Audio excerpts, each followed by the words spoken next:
Fala pessoal, bem-vindos ao mundo dos relatos!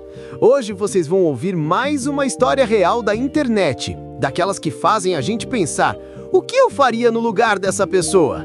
Então, já vai comentando aí embaixo o que você achou do caso, qual seria a sua reação? Eu adoro ler as opiniões de vocês. Aproveita também para deixar o like e se inscrever no canal, porque isso ajuda muito a trazer mais histórias como essa. Agora, vamos pro relato de hoje. Eu sou a Jaqueline, tenho 30 anos e essa é a história de como minha vida virou de cabeça para baixo. E como depois de tudo, eu consegui reconstruir algo muito melhor do que aquilo que eu tinha. Mas para chegar lá, eu precisei encarar uma das maiores dores da minha vida. Descobri que meu marido, o Valdinei, estava me traindo. E com quem? Com uma das minhas melhores amigas, a Suelen. Por muito tempo, eu sentia que tinha alguma coisa errada, mas eu sempre me convencia de que era coisa da minha cabeça. A gente estava casado há só um ano e eu confiava nele. Sabe, aquela confiança besta, inocente, que a gente tem quando acredita que finalmente achou alguém diferente das pessoas do passado? Pois é, eu acreditava nisso. Eu achava que ele nunca seria capaz. Só que os sinais começaram a aparecer devagar. Desde abril, ele vivia inventando desculpa para não encostar em mim.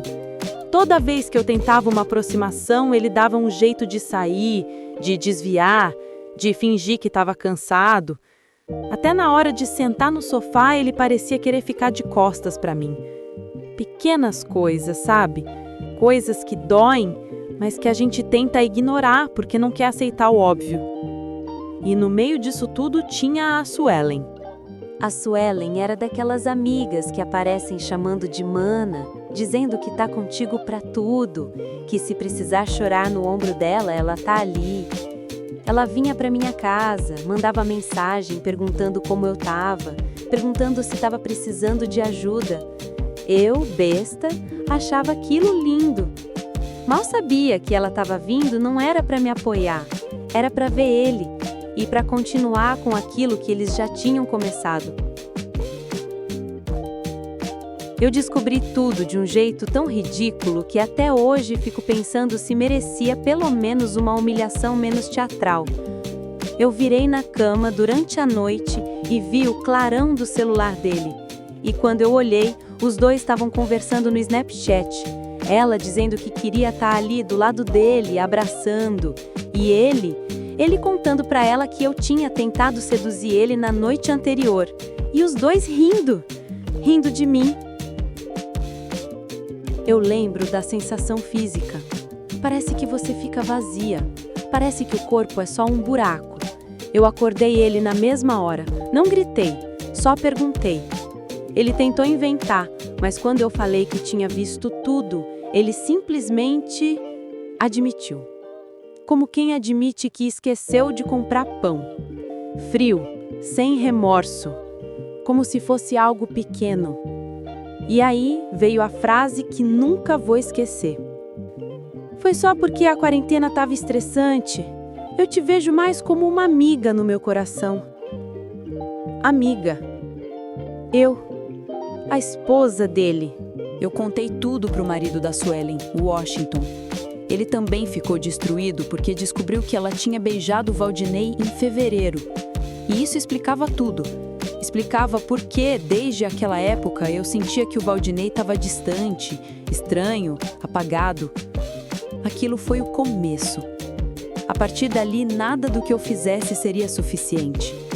E o que mais dói é que a gente era feliz, mas feliz de verdade, sabe? Uma felicidade que, hoje, parece mentira. Uma semana antes deles se beijarem, a gente comemorou o Dia dos Namorados. Ele me deu uma garrafa de vinho boa, escolheu um restaurante legal. A gente riu tanto aquele dia. Ele me olhava como se eu fosse tudo para ele. Ou talvez eu só acreditava nisso porque queria acreditar. Quando tudo veio à tona, ele não quis tentar a terapia, não quis conversar, não quis nada. Ele olhava para mim como se eu fosse alguém que ele conheceu na fila do supermercado. Eu implorava para ele conversar, para explicar, para pelo menos encarar o que tinha feito. mas ele parecia só querer que eu sumisse. E eu fiquei ali, numa casa que era minha, mas que tinha virado um museu de memórias quebradas. Cada coisa que eu olhava me lembrava dele. Tinha dia que eu não queria levantar da cama.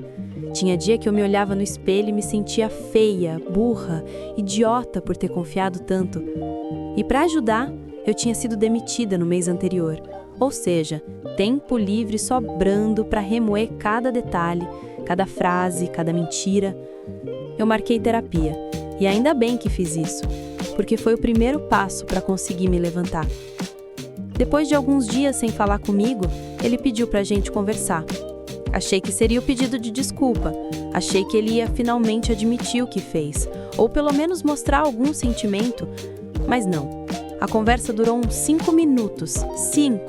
E parecia que eu estava falando com uma máquina. Ele só dizia frases prontas. Eu errei, já tá feito, não tem volta.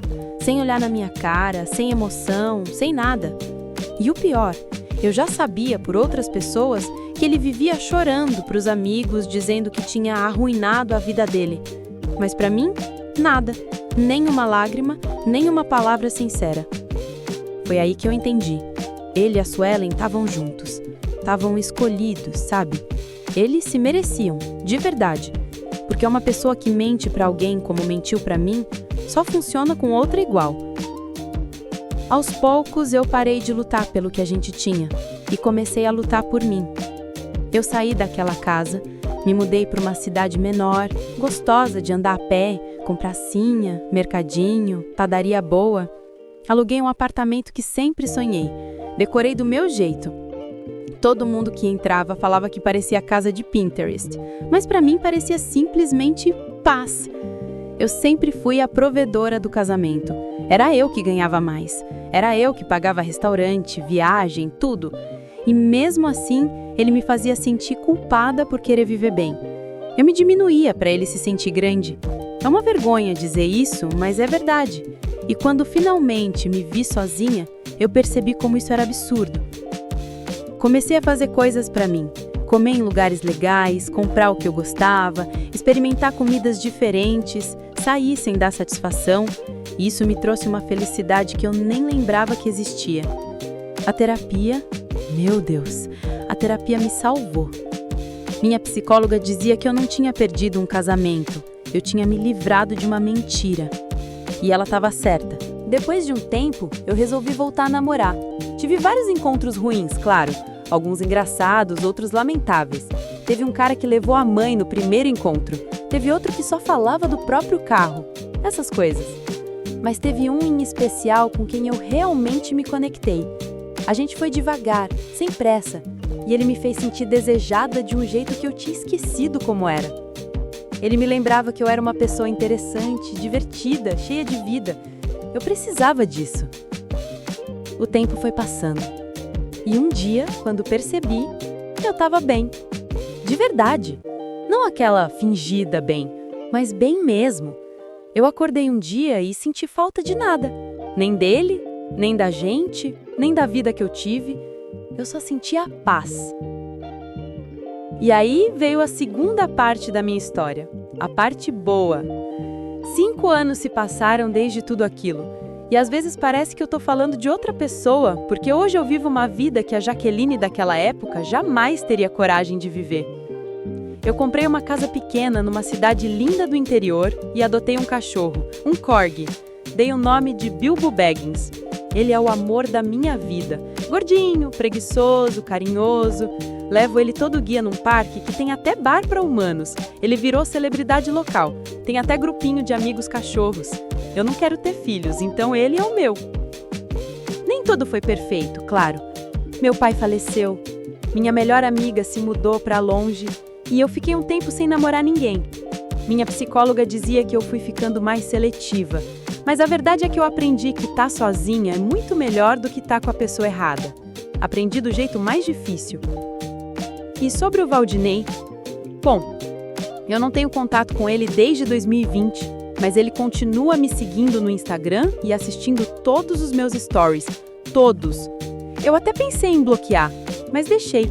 Acho que uma parte de mim gosta de saber que ele vê minha vida boa, que vê que eu tô melhor sem ele. E ele e a Suelen se casaram depois que ela engravidou, tiveram outro filho e perderam os empregos. Os dois eram professores. Ele arrumou um emprego para ela na mesma escola. Todo mundo lá sabia da traição. Uma confusão. Acabaram se mudando para longe, para um lugar mais isolado. A última coisa que soube foi que ela estava surtando, mandando mensagem para o ex-melhor amigo dele, reclamando de não chamarem eles para as coisas. Parece que nada deu muito certo. Mas essa parte já não me importa mais. Eu viajei o mundo. Fui para Paris ver Lady Gaga, fui para Holanda ver Sabrina Carpenter, fui para Lyon ver Taylor Swift, vi os ursos no Alasca. Tenho um grupo de RPG, amigos novos, lembranças novas, vida nova. E eu sei que tudo isso só existe porque um dia minha vida desmoronou. Parece loucura, mas eu sou grata por ter passado pelo que passei, porque aquilo me tirou de um lugar onde eu estava me apagando aos poucos. E se você está vivendo algo parecido, se sente destruída, enganada, perdida, deixa eu te dizer uma coisa que eu gostaria de ter ouvido na época. Não é para sempre. Não vai doer para sempre. E um dia você vai olhar para trás e perceber que aquele fim foi o começo da melhor parte da sua vida.